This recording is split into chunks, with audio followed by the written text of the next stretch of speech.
I'm Catherine Tomlinson and I started an eco-conscious pottery company called Oxford Clay. So I don't just make pottery, I make resources for other potters wanting to be more eco-friendly in their pottery practice. And that's what this podcast is all about. It's about sharing everything I've learned along my eco-conscious pottery journey with you. And I'm so glad you're here with me. Let's go.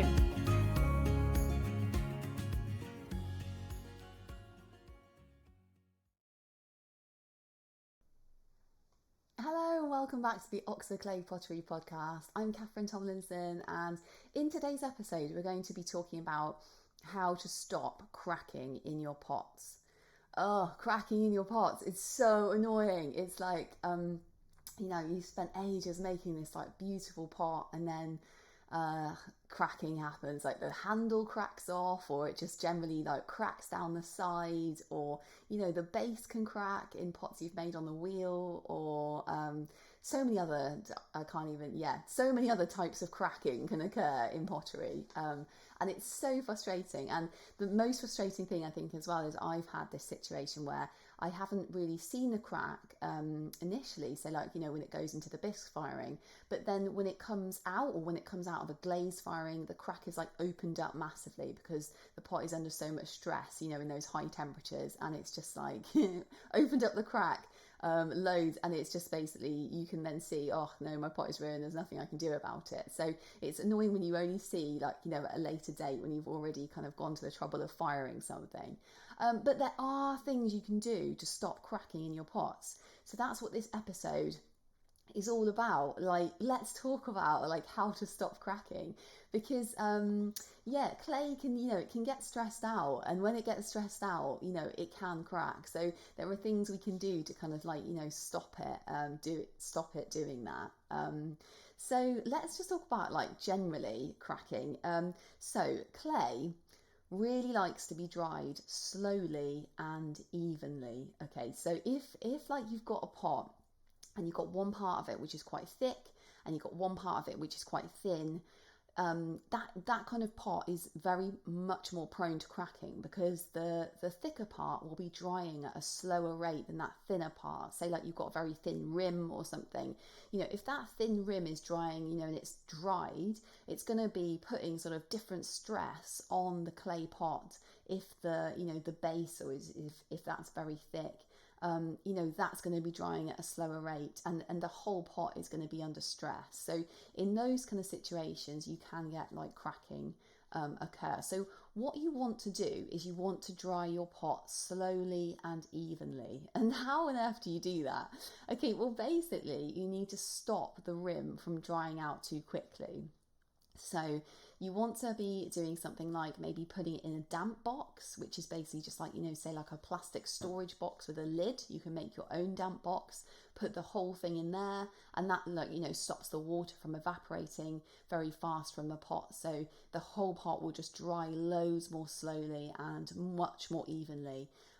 So yeah, put it in a plastic box with a lid, or in so like an educational pottery setting, they might use damp cupboards. They might have just like the same principle, but like a big cupboard that everyone puts their work in.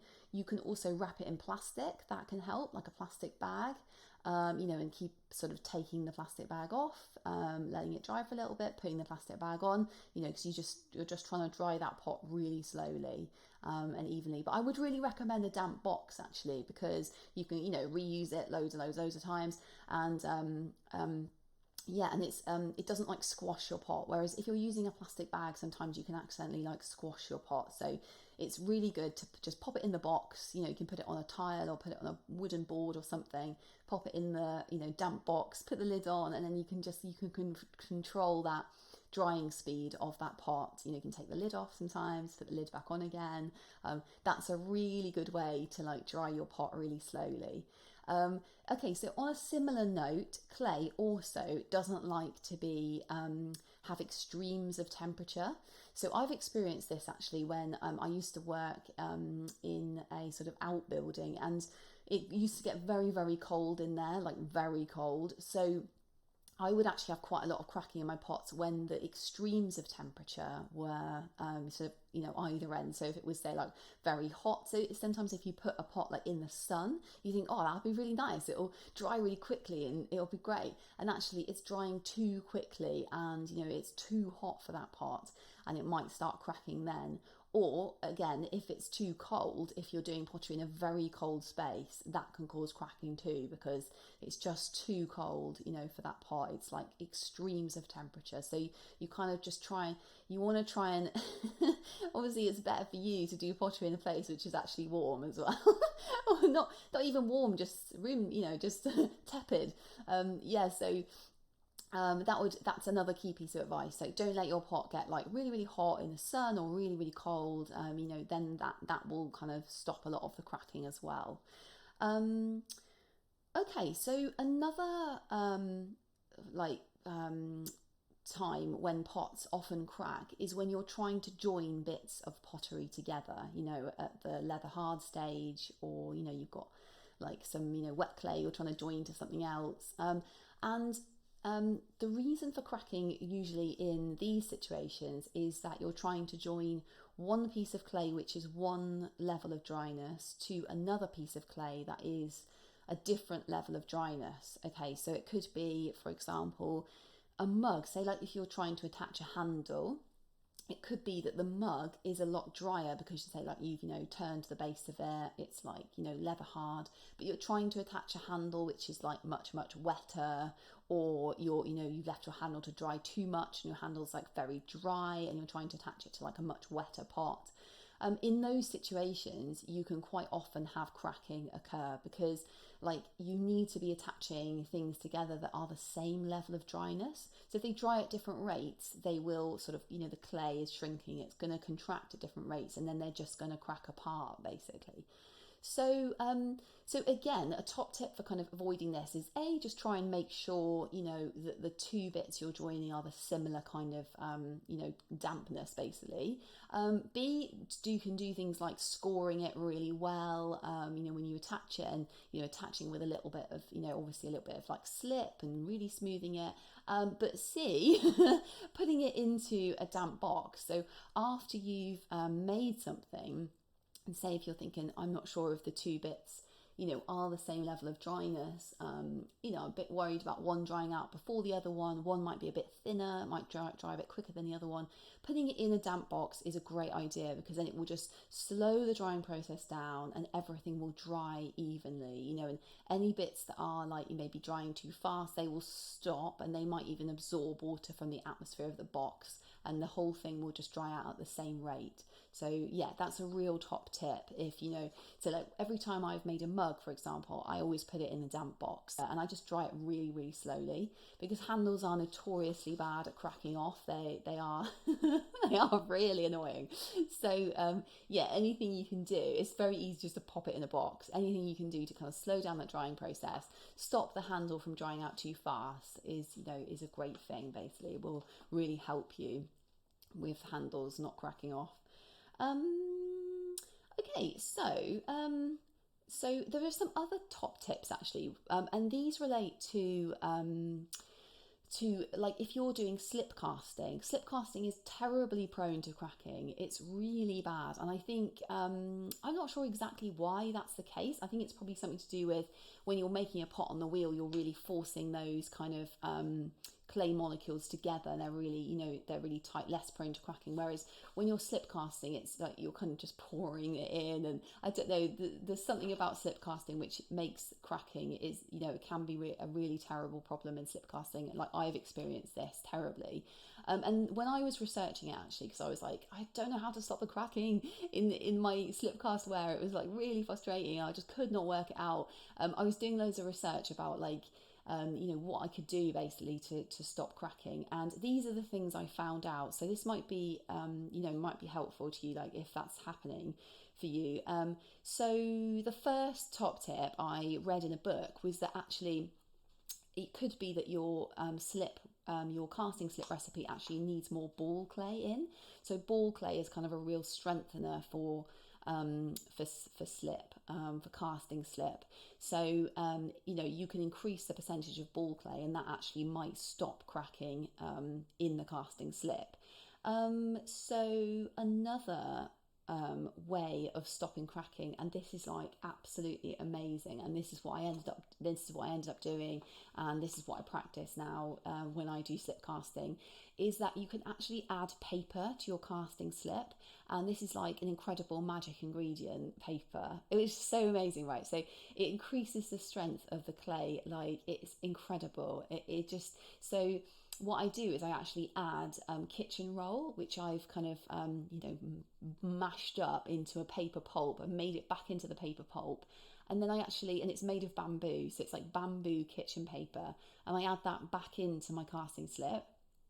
And yeah, if you're interested in that, actually, there is a recipe for the paper casting slip in Eco-Friendly Pottery, the book Eco-Friendly Pottery, 30 Simple Ways to Make Your Pottery Practice More Ethical and Sustainable. So that book basically has the recipe for the paper clay casting slip, which I use now for all my work, for all my casting slip work, and it's so good. So basically, put the bamboo kitchen paper. You don't have to use kitchen paper. You can use basically any paper or any kind of cellulose fibre. So it could be like flax. I've seen commercial clay actually with flax fibres in, for throwing. You can use, when I read about adding paper to casting slip, the person actually used toilet paper, and they kind of mix that into a pulp. That goes into a pulp really easily, and they just put a teaspoon of that in their casting slip, and that stopped the cracking. So that's where I first heard about it, and I thought, oh, I wonder if it would work with bamboo kitchen rolls. So and it does. It's amazing. So so adding paper pulp to your casting slip will dramatically decrease the cracking in your work. It's amazing. And so, just to say as well, a note on paper clay in general, adding paper pulp to work, it is just amazing the kind of things you can do. So there's this really fantastic book called, I think it's called Paper Clay Art and Practice or something, by Rosette Gold, I think is the author. And it's so good. It's like it just goes through all the different ratios of adding paper to clay, and loads of different artists in there about the work they've managed to make by adding paper to their clay, because it makes it so much stronger. They can just do all this amazing stuff, making, it's so good, making sculptures from string that they've dipped in slip because it's so strong. Then the string burns away and they're left with this incredible kind of nest of it's just amazing, of clay. It's so good. So it's very inspiring. That I found that book very inspiring because it just shows by adding even a small amount of paper to clay just how much stronger it makes it. Really exciting. So okay, so I think that that's all the bits I have on my notes in terms of how to stop cracking that I wanted to tell you about. Cracking's super annoying. I would say if you want one top tip to stop cracking, it would be don't let your pots dry too fast. Just really slow down that drying process, and generally, it will fix most of the problems, especially in hand-built work, hand-thrown work. It will really stop those cracks. Just slowing it down, the drying. Don't let a bit dry faster than the other, and it generally will be fixable. So damp boxes are amazing. So thank you so much for joining me on this episode, and until the next episode, happy potting, and don't let your work dry out too fast. No, it's a joke. Cool, I'll see you next time, and happy potting.